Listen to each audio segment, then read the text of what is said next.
I'd like to introduce Phil Landesberg. He helps government organizations and businesses learn and apply leadership principles and management practices that improve performance on a long-term and sustainable basis. Phil has a long and successful career in civil service, 32 years with the Department of the Navy. He's been a project engineer, supervisor, and management analyst working with senior leadership. In Phil's work, he strives to advance the work and insights of Dr. Deming through his research, consulting, training, writing, and speaking activities. He and I share a bit of a common experience that we've both been deeply involved with Deming study, Deming user groups on opposite coasts. I put together a Deming study group that was involved in the San Francisco Bay Area for over 13 years, and Phil has done similar things in Washington, D.C. And then, did you do that in Pennsylvania as well? No, not Dr. Deming. Well, I tried to introduce Dr. Deming to all my work, but we didn't have a... There you go, yeah. Anyway, I'd like to introduce Phil Landesberg. Thank you very much. Thank you. And thank you for being here today. Yeah, in a moment of weakness, the Deming Study Group Board in D.C. invited me to participate with them. I think they saw I needed some learning experience. So I want to mention a little bit where my transition started, my transformation to understanding and appreciate Dr. Deming is I had been, towards the latter third of my career in the Navy, I had been at the time, a project engineer and a supervisor of people. And I try to get people to work together collaboratively to do meet the aim of the organization. So the Chief of Naval Operation at the time, Admiral Frank Kelso, had invited Dr. Deming to come in and assist the Navy. So one day I'm at work. I didn't know much about Dr. Deming, hardly at all. So I'm at work one day and I get this memo and it says, Navy is interested in bringing Dr. Deming's ideas into our way of doing business. If you'd like, you can go down to meet him or to listen to a presentation he's making this afternoon. So I was interested, took Metro down to George Washington University, and 5 or 10 minutes into Dr. Deming's lecture, I was kind of hooked. For a person who wanted to get people to work together collaboratively, Dr. Deming's ideas were just wonderful for me. And one of the things I took away was the problems we see in organizations that is hurting us in business, industry, and education is due to the system of work. Stop beating up people. Don't blame them for problems caused by the system. So he gave me an idea of a theoretical concept as to how to advance my goal to get people to work together collaboratively. And I followed up with that. Over a period of years, Dr. Deming spoke to Navy audiences a number of times. And in May 1991, he did one of his 4-day seminars in Norfolk that I attended. So this was all great. Dr. Deming never talked about best practices, right? He talked about better practices. So what better practices do you use? Well, I was fortunate that at the time the Navy was interested in Dr. Deming's work, the Defense Department was interested in bringing in people like Peter Schultes, Hero Hackerboard, Ed Baker, Bill Schirkenbeck, folks who had worked with, learned from, collaborated with Dr. Deming. And this was wonderful too. So there was some mention today about Hero Hackerboard doing a 4-day seminar. If you can get there, crawl, beg, get over and do that. I've been trying to learn and apply Dr. Deming's work for 25 years, which some people have told me at this conference, that's pretty impressive you've been doing this. Unfortunately, I'm a slow learner. But no one has helped me understand Dr. Deming's theory better than Hero Hackerboard. And if you go to the 4-day seminar, in addition to what Hero can tell you is facilitating the 4-day seminar, try to talk to him during the lunch or breaks. You'll learn a lot. Peter Schultes. Peter was a genius in the field of organizational development, and I think was the first, or one of the first, to try to bring Dr. Deming's theory into the organizational development field. So he had a lot of ideas about things to do, how to transform organization with good methods. Again, not best practices, but better practices.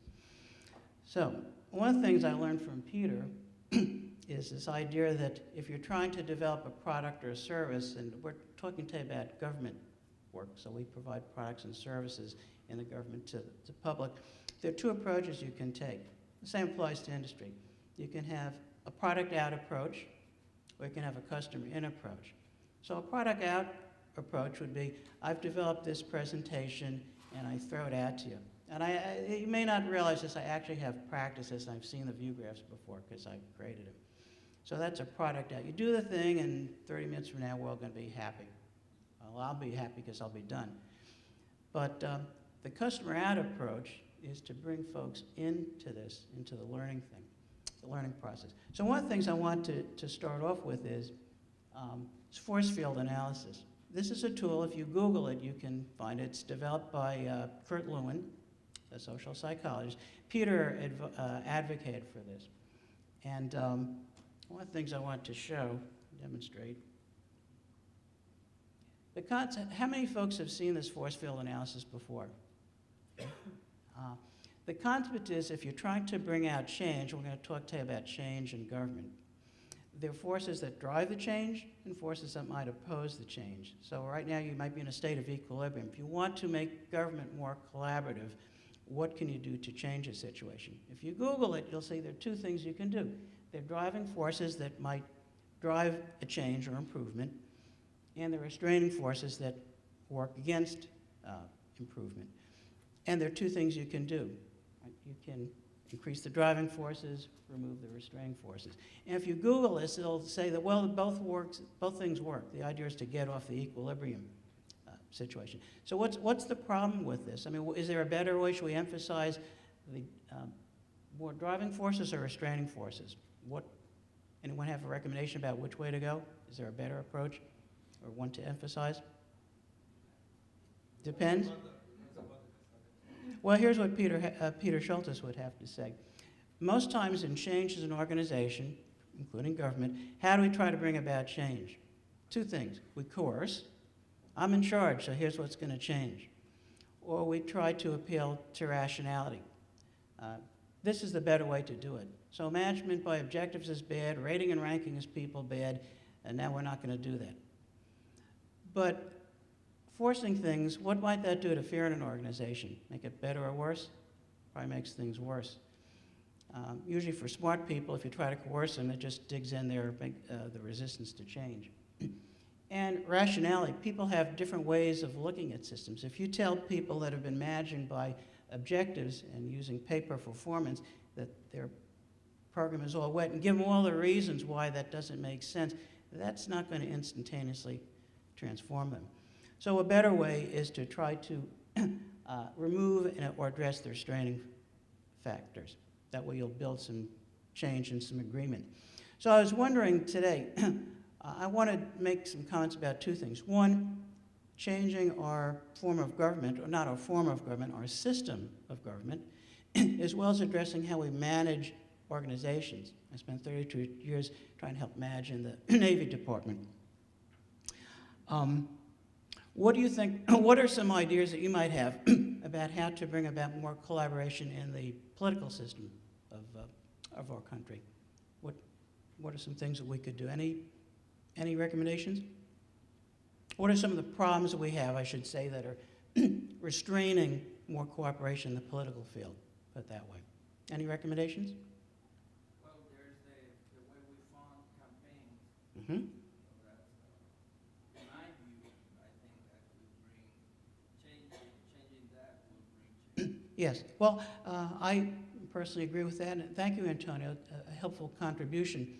One of the things Peter would point out about using this tool is, again, see, the tool is only as good as the management theory that you're using it in.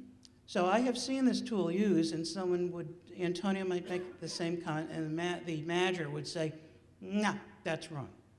Well, at this point, you're trying to get all the feedback, and there's not a right or wrong answer. You're trying to get a lot of divergent ideas out on the field so you can then discuss them further. Also, if you happen to use this tool, some people may think that a restraining force could also be a restraining force could also be a driving force, depending on your point of view. So I'd like to talk, or at least put this up here at a conference on Dr. Deming. What is the theory of profound knowledge? And there it is. Now, I didn't learn profound knowledge originally from Dr. Deming. The reason being, when I started to learn from Dr. Deming, he hadn't written out the new economics. So I was learning the 14 points. For folks who are just kind of learning the Dr. Deming, new to Dr. Deming's approach, probably good to start with that, with the new economics. It gives you a basis for appreciating the 14 points. Also would kind of recommend that there's some comment about their books. You can buy copies of the new economics. How many folks have read that? And how many are thinking of buying that? I would think, I have to say, I'm a little bit reluctant to recommend buying that book at this point. I would say buy 2 or 3 books, one for yourself and one to take back to a friend or colleague or someone at work you want to influence. It's a wonderful book and ongoing learning resource. I think I have found, at least, that trying to understand Dr. Deming, I go back to that, and you get, it's like Shakespeare, you get more knowledge the more you get into the subject. So, what we're going to do with the presentation. So these are some of my ways of hopefully providing some helpful instruction, but we may deviate a bit depending what feedback I get from you. If anyone wants a copy of the presentation, I'll be happy to email that to you. I have contact information I'll give at the end, so I'm happy to provide that. I've made a few modifications to the paper I submitted that's on your the memory disk that you got. I can send that. And for people who are particularly interested in applying Dr. Deming in the public sector, I did a seminar a couple of years ago, the research seminar in New York, in maybe the 17th seminar, about Dr. Deming's work, comparing them with Woodrow Wilson's ideas on public administration. Woodrow Wilson, before he was president, was the father of public administration in America. So that might be of interest. I was going to ask you a question. So here is the theory of profound knowledge. I don't think that comes as a shock to you. But let me ask you a question. How would you finish this sentence? Deming's system of profound knowledge provides. How would you finish that? Anyone help me out and answer that? How would you? Yes, sir. A different way of thinking. Yes, good. And that certainly is. And once transformed, it's hard to go back to old ways of thinking. To me, I was preparing for the conference, and on my topic, I said, Dr. Deming's system of profound knowledge provides a method of collaboration. Because if you look at the 4 elements, if you appreciation for a system, if everyone appreciates the same system, what's the aim, what's the role of the people in it, then that promotes collaboration right away. We argue it sometimes. We're going to talk a little bit about like our politics. We don't realize we're in the same system or what the roles are. So if you think about that and I'll let you do that at your own pace, I think that this provides a basis for collaboration. So let's talk first. I want to make 2 points. One is about our system of government, and then I want to talk about the agencies. So in terms of our system of government, I think if you consider this definition, that helps. So independent components working together to accomplish the aim. Think about our system of government now. Do we really have that? I mean, among other things, our Constitution sets up the executive branch and the courts and Congress. Do those guys work together? Is that the aim? Administrative system probably works more together rather than the political system. Maybe. Everyone wins long term. Well, Dr. Deming pointed out there's problems in government because politics tends to focus on short term. The system includes competitors. I was talking with some folks. We had some survivors here of an OKPF meeting in 1994 where Newt Gingrich spoke. Newt was an advocate of Dr. Deming's work, as, by the way, was Bill Clinton. So it's nice we had the President and the Speaker of the House, both Deming advocates. Although Gingrich spoke before he became Speaker. So someone said, after Newt's point, he was saying how much he admired Dr. Deming, said, so this is great. So how can you use this knowledge to then collaborate with Democrats to come up with good policies and programs for the U.S.? He said, you can't. These folks are so in left field, they should be obliterated as a political force. Okay. I suspect Newt Gingrich needed to dig deeper into Dr. Deming's work, because competitors are part of the system, which must be bounded and managed. The system must be managed. And management has to direct the efforts of all components towards the end. Now, here's a little pop question in our system of government. So who is in charge? We have president, we have courts, we have Congress, speaker. House was meant to represent each of our little districts. That's the people's house. So who's in charge of the American system of government? Yeah, we the people. You guys voted for these folks, right?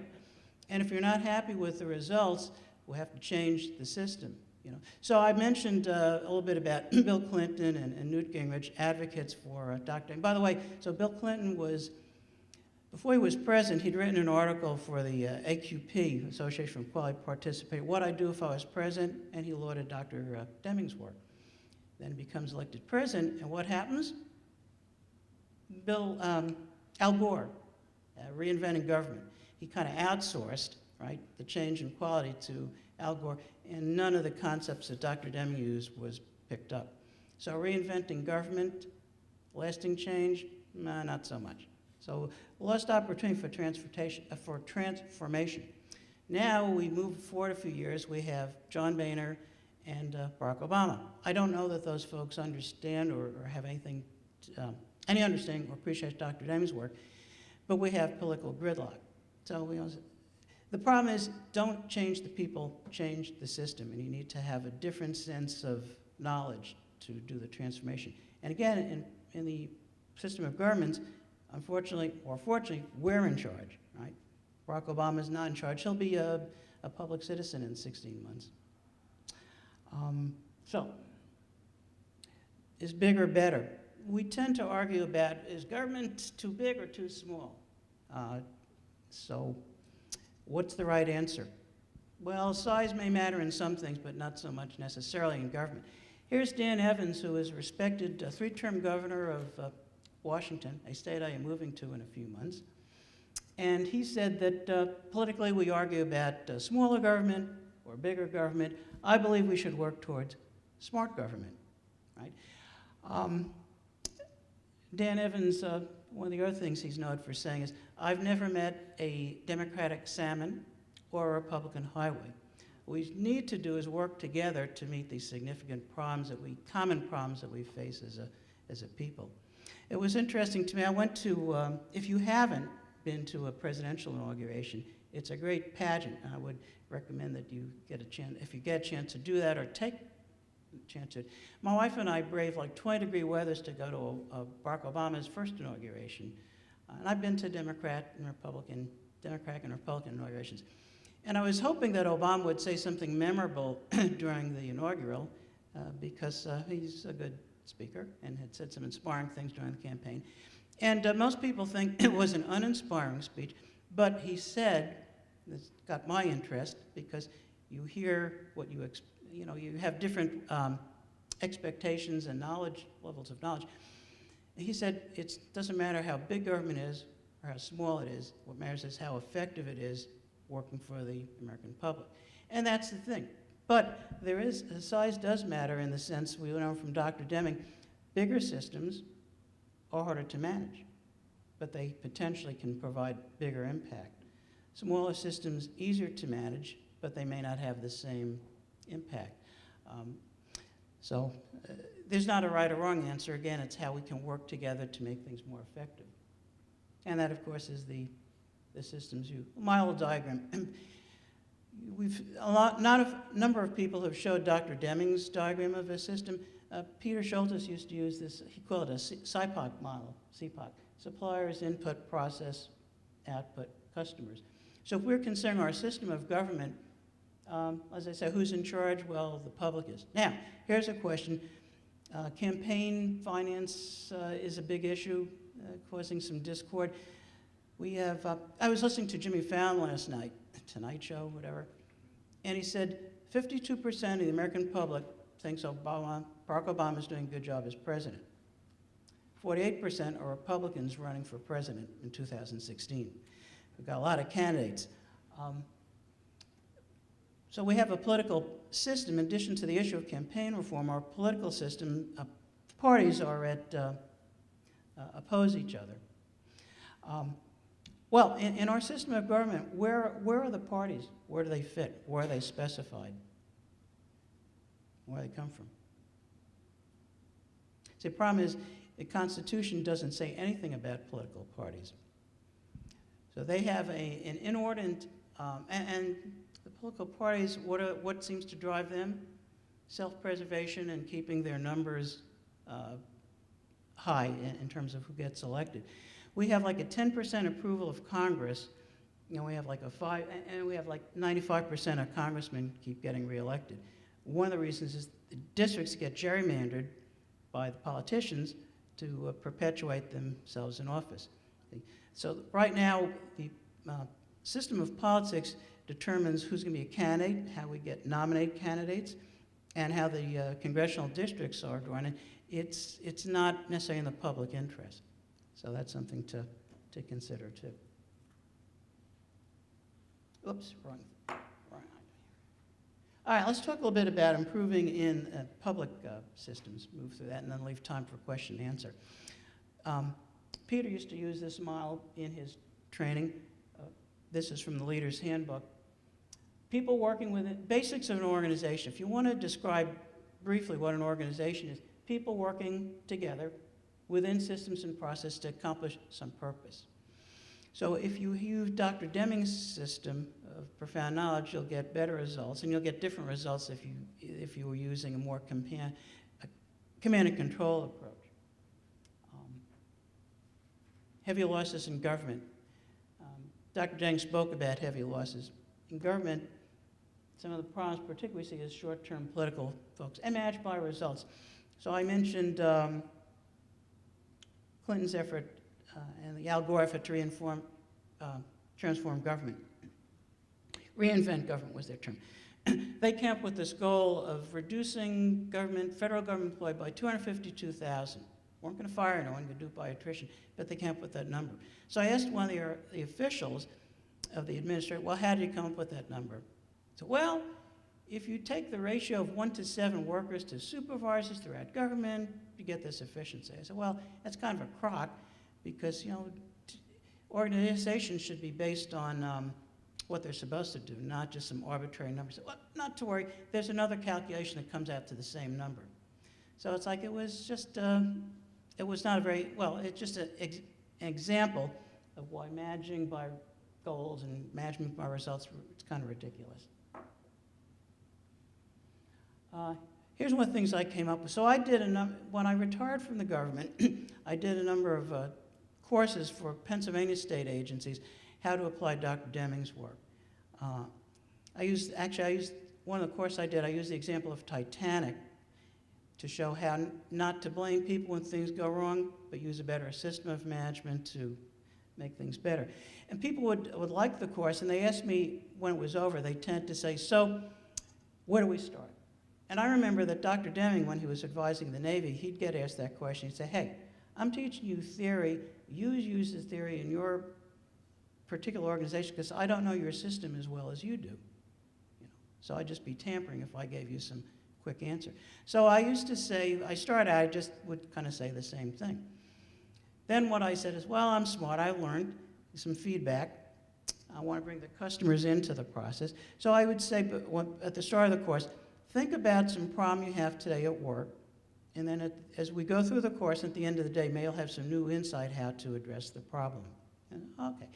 I'd still get the same comment, where do we start?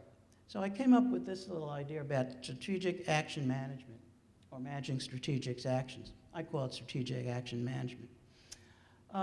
Integrate these 4 actions. People will agree, and in government there's a tendency in public administration to want to do things. Theory may be good, but you know, how do you actually do things? Well, everyone will agree on managing for a better future, planning for a better future. Everyone might agree on we need to build enduring relationships to get there, assess performance over time, managing changes for improvement. Now, does anyone see a possible tie-in to this and profound knowledge? Or 4 steps. Well, if you understand the system, then you can better plan for the future. So my approach is, okay, integrate Dr. Deming's theory into getting things done. Understand the system, you can better plan for the future. Know what your aim is, how people relate together to get things done. Building enduring relationships, understand psychology. Again, as Peter would say, don't coerce people, don't just try to beat them over the head. Try to understand, do things that will promote pride and joy in work. Assessing performance over time, don't worry about, compare what happened today with yesterday or what happened today with last year. Learn how to measure things over time and learn the difference between common cause variation and special cause variation. And then finally, making changes for improvement. So people now had something to take back and say, okay, so in addition to using profound knowledge on maybe a particular problem I had, now I have a system of management that I can bring into the organization and apply Dr. Deming's theory. And then if you apply it over time, of course, you get better. So, just 1 or 2 quick things. That would do quick. Well, we'll skip that. Read the Leader's Handbook. This is one of the tools Peter recommended. But basically, there are 2 good questions you can ask when you get back to work if you want to make things better. What are we getting? What are you getting that you don't need?